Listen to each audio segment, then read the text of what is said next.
Chapter 300, Spirit Dance. What exactly happened?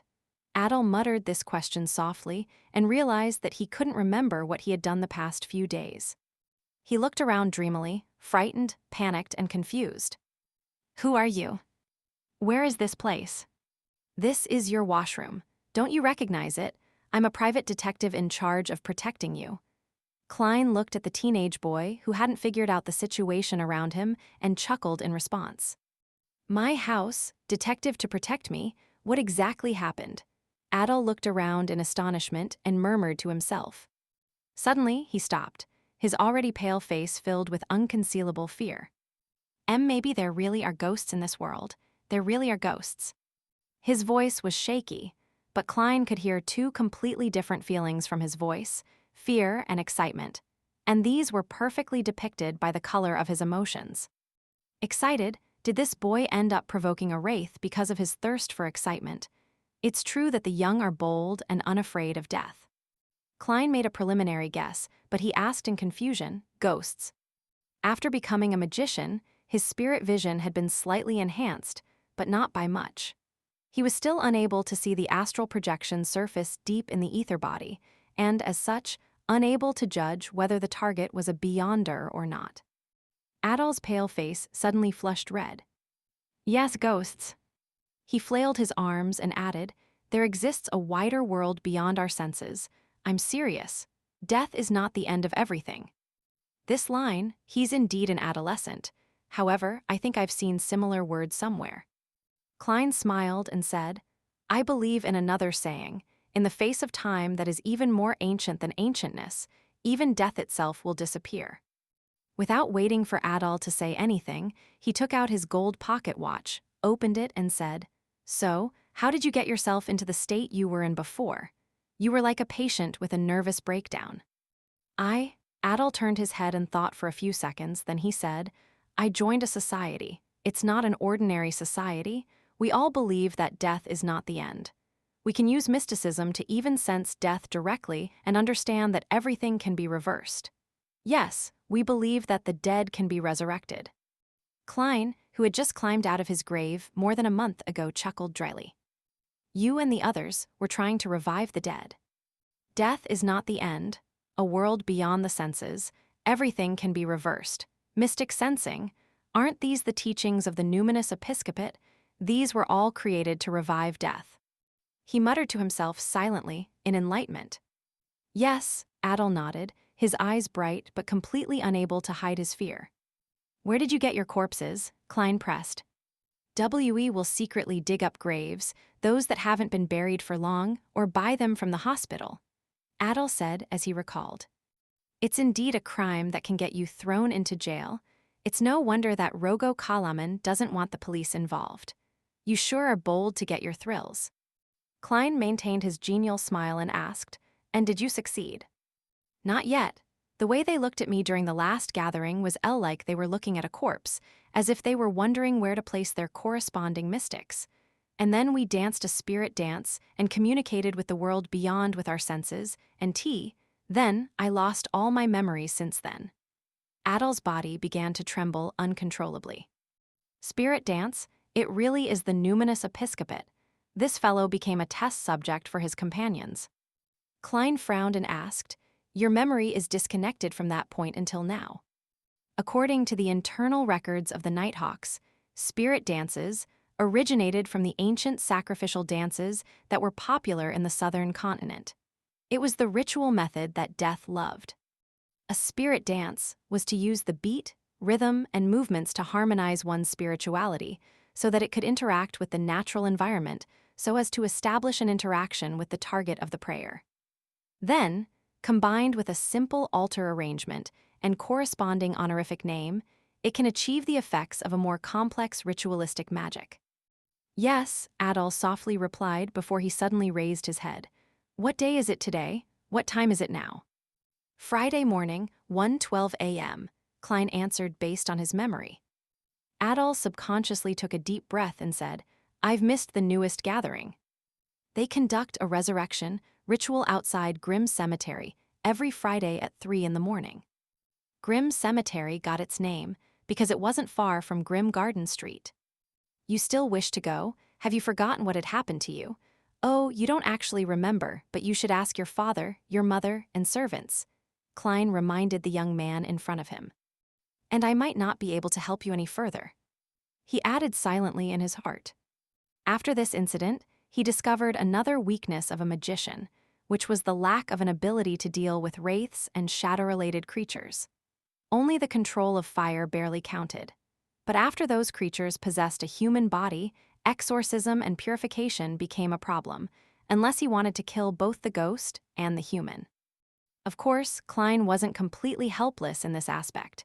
He could conduct ritualistic magic to do similar things, but that would be very troublesome. It would easily expose his identity and was unsuited for actual combat. After some thought, he had finally chosen to use Azek's copper whistle to lure the wraith out. Then, he controlled the flames to complete the purification. However, the level of damage wasn't high. If he were to encounter a slightly more powerful wraith, it was possible that he was unable to take care of it. I still lack items or charms that deal with undead creatures. If only I had the sealed artifact 3782, Mutated Sun's sacred emblem. Klein's thoughts were momentarily distracted. Adol suddenly remembered his missing memories, and his face turned pale again. He answered with a trembling voice, "No, I don't want to go. I never want to go again." "Very good," Klein smiled in support. Adol looked at his face, which didn't contain the slightest bit of fear, and subconsciously asked, "Aren't you afraid after I've said so much?" Klein stopped leaning against the wall and slowly straightened his body. He replied in a relaxed tone, "For a detective, they would rather not believe something unless there's concrete evidence." He opened the door and walked out, wondering if he should make contact with the numinous episcopate. After all, this might involve the mystery of Mr. Azek's life. Adol looked at the private detectives back in a daze. It took him quite some time to realize that there was no one in the washroom other than himself. Furthermore, the moonlight outside was so gloomy that it left long shadows, making it seem as though something invisible was lurking and watching. He shivered and hurriedly shouted, "Wait for me." As he spoke, Adol quickened his pace, rushed out of the washroom, and followed closely behind Klein. He knows fear and is apprehensive. That means he's still redeemable. Klein mumbled before inserting his hands into his pockets. When he returned to his bedroom, Stuart didn't notice that Adol had already turned for the better. He still wore a serious expression from the ghost story he imagined himself, so he didn't dare to walk around recklessly. After Adol fell asleep again, Klein took out a copper penny and let it move between his fingers. When it was close to 2:50 a.m., he threw up the coin and caught it firmly before standing up and whispered to Stuart, "I'll be heading to the balcony to smoke a cigarette." "Be quick," Stuart urged with somewhat taut nerves. Klein put on his long gown and walked slowly out the door to the balcony at the end of the corridor. Then, he hid in the shadows. Then, he pulled out a rather crudely cut paper figurine. "Puh." Klein violently shook his wrist, causing the paper to make a crisp sound. The paper quickly expanded and turned into a human. The person was about the same height as Klein, a wax statue intrinsically carved with the same exact facial features. This was one of the uses of paper figurine substitutes. Soon Klein focused his mind, clenched his right fist, and lightly tapped his body. Without a sound, the figurine seemed to come alive. It even had a cigarette with a glowing red head in its mouth as the fragrance of tobacco wafted out. By delegating this figurine, this illusion can last half an hour. I'm really a magician. Klein put on his gloves, reached out, and pushed himself over before sliding down the balcony stealthily, avoiding the patrolling security. Outside Grim Cemetery, in a secluded forest, Klein stood among the treetops as he looked at the relatively open and flat area not too far away. Around him were evergreen leaves and brown branches, but their surfaces were stained with gray dust. From what Klein could see, there were about 8 young men and women wearing long black robes dancing and twitching around a corpse. The dance was full of rhythm, as though it had some sort of mysterious flavor to it. The girl shook her long hair and the boy extended his hand while kneeling. This scene had a subtle connection to their surroundings. It was the rhythm of nature. After they danced for 3 to 4 minutes, everything within a 10-meter radius was affected by a wild and confusing atmosphere. The atmosphere gradually turned sinister, and there was a hint of divinity mixed in it. It really is a spirit dance, ritualistic magic that even normal people can participate in. Klein cast his gaze away and looked at the man in black robes who was chanting an incantation beside the corpse. Earlier, he was the one who was instructing those young boys and girls on how to perform the spirit dance. He should be a member of the numinous episcopate with a high probability of being a beyonder. Klein nodded indiscernibly, intending to watch the resurrection ritual. At this point, the dance reached its climax. The adult man in black lifted his head and took off his wig, revealing the strange tattoos engraved on his bald head. He raised his hands and shouted, "Death, honorable death, is about to return." After he finished shouting, the dancing stopped. The 7 to 8 youths stood on either side. They appeared to be in a daze, filled with anticipation, excitement, and fear. Next, the man bent down and opened the iron cage at his feet, taking out a black object.